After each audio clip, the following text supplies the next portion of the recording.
Nobody in Crestwood asked questions they didn't want answers to. It was that kind of town.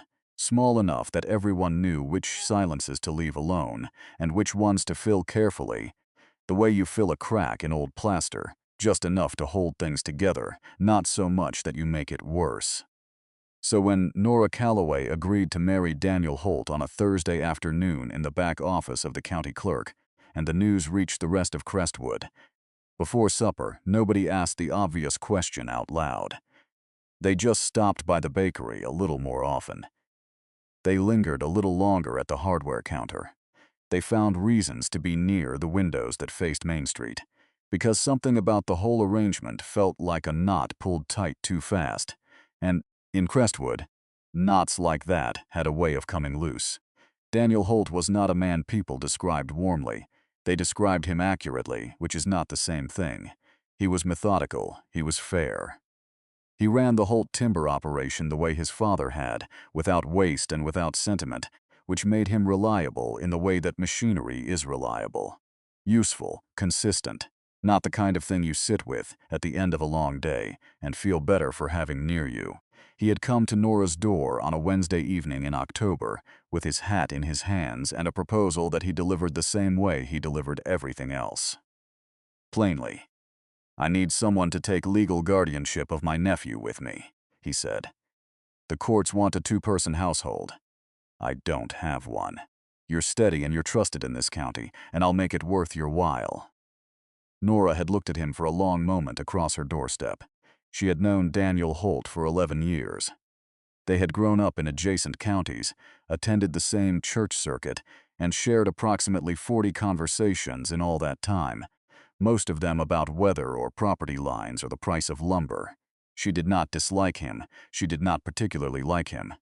He was simply a fixed point in the landscape of her life, like the water tower on Route 9. Always there. Never something she thought much about. "How old is the boy?" she said. Daniel blinked. It was not the question he had prepared for. 7. "What's his name?" "Ellie."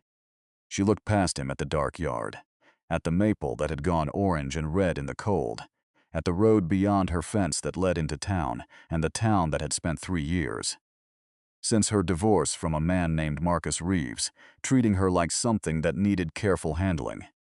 She looked back at Daniel. "Come inside," she said. "I'll put the kettle on." What the town did not know, what it could not have known standing outside its windows and speculating, was what the past 3 years had cost Nora. Not the divorce itself. She had made her peace with that faster than anyone expected, which had itself become a subject of town concern. What had cost her was the aftermath. The careful voices, the casseroles, the way people tilted their heads when they asked how she was doing, as though they expected the answer to be fragile. She was not fragile. She had never been fragile. She had been busy. She had been working. She had been running her late mother's alterations shop on the corner of Reed and Main, taking in seams and letting out hems and listening to more of Crestwood's private business than any of the town's clergy, because people talk when their hands are still and someone else's hands are busy. She had learned things about this town that the town didn't know she knew.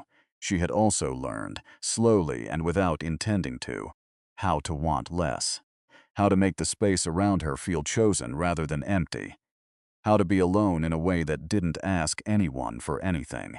And then Daniel Holt had arrived on her porch with his hat in his hands. Eli had been her brother Marcus's child. Not the same Marcus, just a coincidence of names that the universe had apparently found amusing. Her brother's boy from a short marriage that had ended when Eli was 2. His mother had moved west and kept in touch until she didn't. His father, Nora's brother, had died 4 months ago of something quick and merciless that gave no one time to prepare. Eli had come to Daniel because Daniel was listed as secondary guardian on a document no one had thought would ever matter. And Daniel, who had no idea how to raise a 7-year-old alone, had driven to Nora's porch because she was the only person he could think of who would not immediately say no. That was not nothing, she thought. That a man who chose his words carefully had chosen her. They sat at her kitchen table until nearly midnight. Daniel drank 2 cups of tea he didn't ask for and didn't decline. He answered her questions directly, and without elaborating beyond what was necessary, which she respected more than she let on. He told her about Eli, quiet, watchful, slept badly, ate well, had an unnerving ability to sit completely still for long periods of time and simply observe things. He had arrived at Daniel's house with one bag, a shoebox of drawings, and a composure that broke only once, the first night, when Daniel had heard sounds from the guest room that he had not known what to do with and had stood in the hallway for a very long time before finally knocking on the door. "What did you do?" Nora asked. Daniel was quiet for a moment. "Sat on the floor," he said, "outside the door. Told him I wasn't going anywhere." Nora looked at her cup. "Did it help?" "He stopped eventually," Daniel said. "Fell asleep. In the morning he didn't mention it." He paused. "I don't know if that was good or not." "It was good," Nora said. She said it with a certainty that came from 8 years of watching children.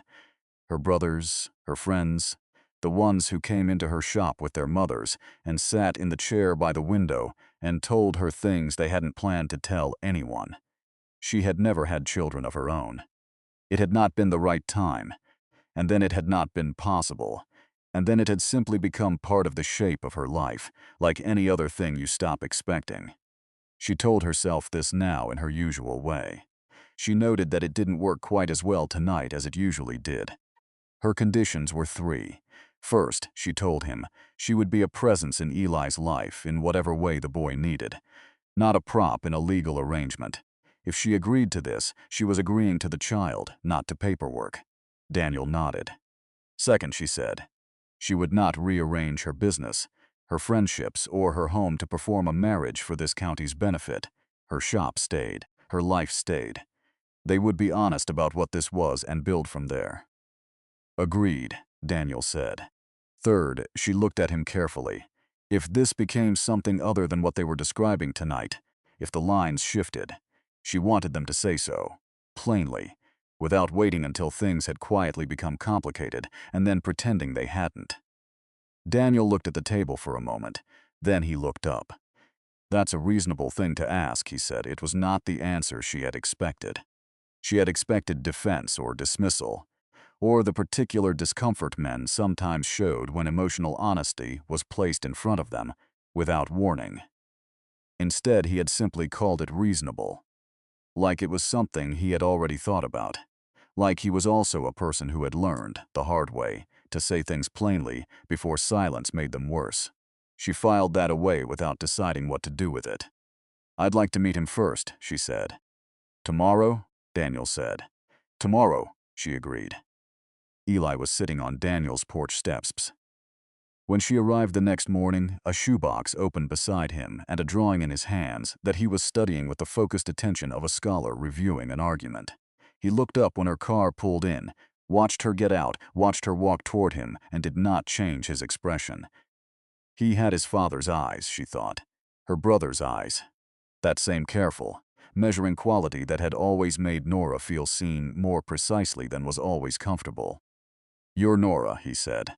Not a question. "I am," she said. She sat down on the step beside him without asking if she could. "What are you drawing?" He held it out. It was a house, not Daniel's house, not any house she recognized. A house with 2 trees and a porch and, in the upstairs window, a small figure that appeared to be waving. "Whose house is that?" she said. Eli looked at the drawing for a moment. "I don't know yet," he said. "I draw things before I know what they are sometimes. Then later, they make sense." Nora looked at him. He looked back at her with that even, steady gaze. "Daniel says you sew things," Eli said. "I do. Can you fix a tear in something if it's been torn for a long time?" She knew he was not talking about fabric. "Most things can be fixed," she said. "It just takes longer if you've waited. And sometimes the mend shows, but sometimes that's all right." Eli looked back at the drawing. Something in the line of his shoulders changed in a way that was small and nearly invisible. The way a room changes when a window is open that has been closed too long. He put the drawing back in the shoebox. "Okay," he said. "They were married on a Friday morning at the county clerk's office. 3 witnesses.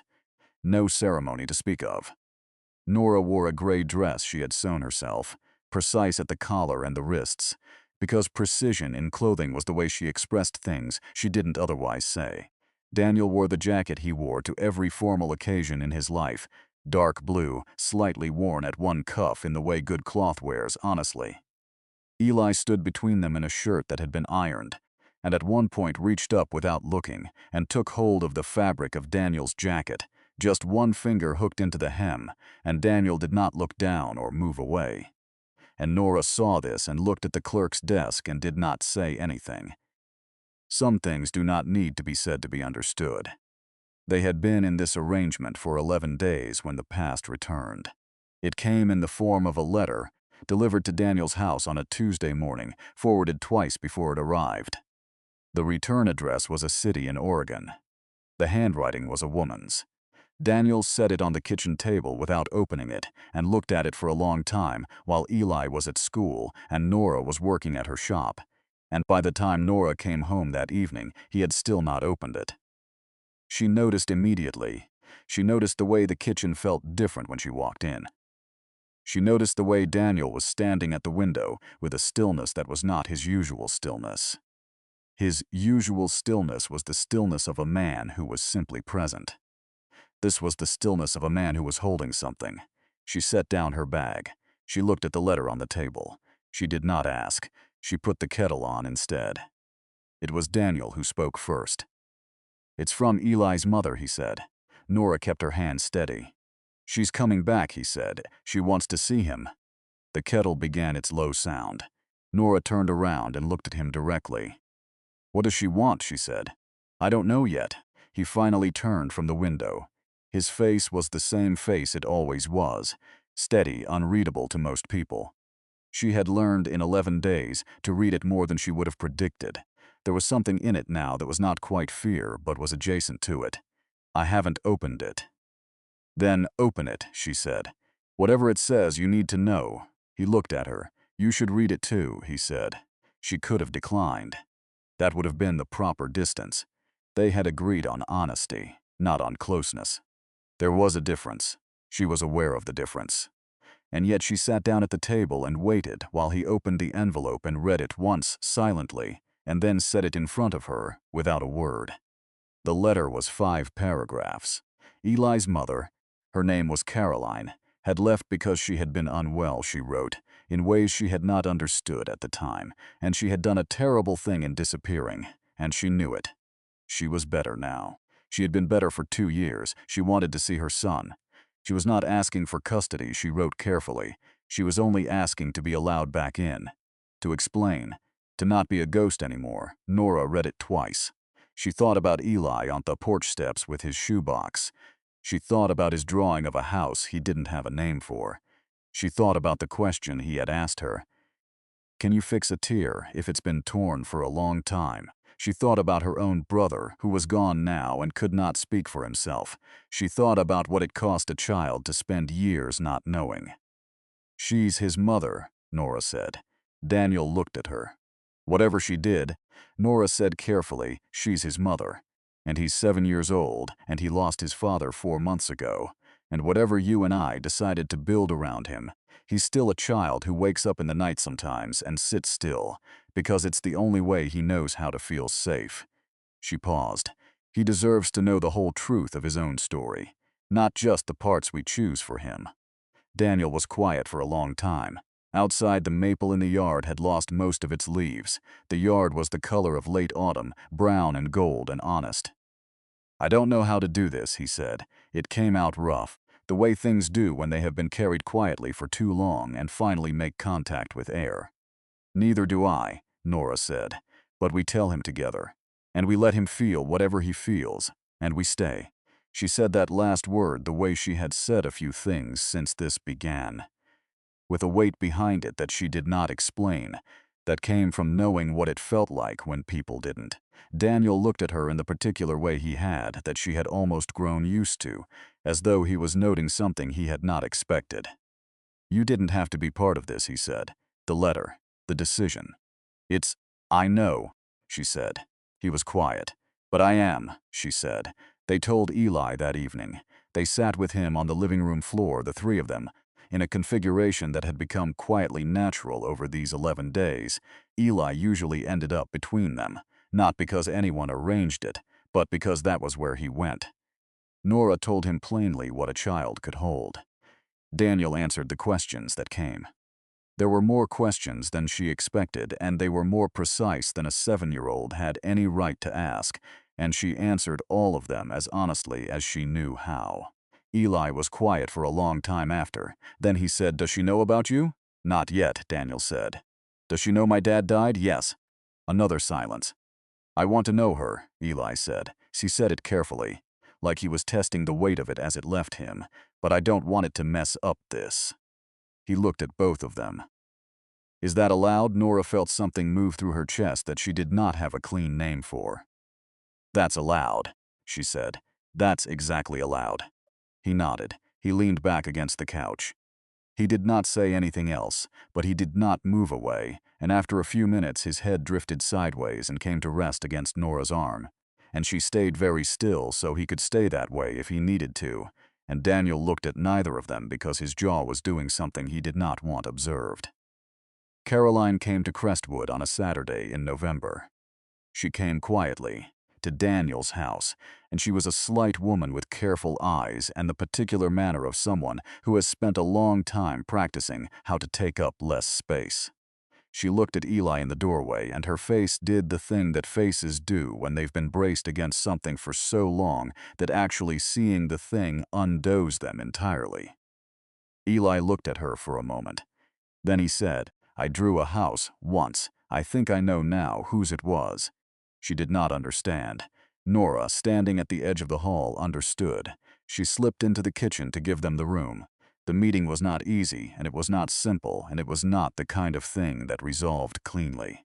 But it was real. It was an honest thing between a mother and a child who had been kept from each other by pain and time and the particular cruelty of circumstances that no one had entirely chosen. Nora made coffee. Daniel sat in the kitchen with her. At one point they heard Eli laugh, a short, surprised sound as though he had not expected to. And Nora and Daniel looked at each other across the kitchen table without saying a word, and the look said something that had been building in the space between them for weeks without either of them naming it. He named it that evening, after Caroline had left, and Eli was asleep. They were sitting on the back step, the two of them, the cold coming in steadily from the north, and Nora had her hands wrapped around a mug, and Daniel was looking at the bare yard, the way he looked at things that mattered when he was trying to understand them. "This isn't what I expected," he said. "What isn't?" He was quiet in the way he was quiet before he said something that cost him. "You," he said. "This, whatever this has become." He looked at her then. "I came to your door because I needed a practical solution to a legal problem, and you were the steadiest person I knew. That was all. I want you to know that's all it was." Nora looked at him. "I know that," she said.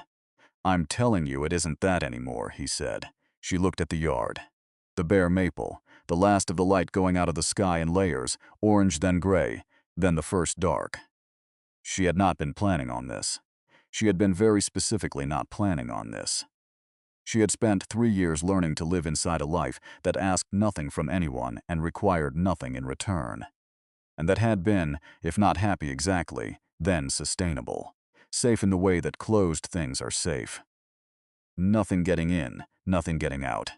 She thought about Eli, asking if it was allowed to want 2 things at once. She thought about the house in the drawing that he hadn't had a name for yet. "I know it isn't," she said. She did not look at him. But she moved her hand and set it on top of his where it rested on the step, and he turned his hand and held hers. And they stayed that way while the cold came in, and the night settled over Crestwood, and inside the house the lamp was lit in Eli's room, and somewhere a child was asleep in a home that had been built out of nothing more, and nothing less than the willingness of people to stay. The legal papers were made properly permanent the following spring, on a day when the maples had come back entirely and Eli had drawn a new picture.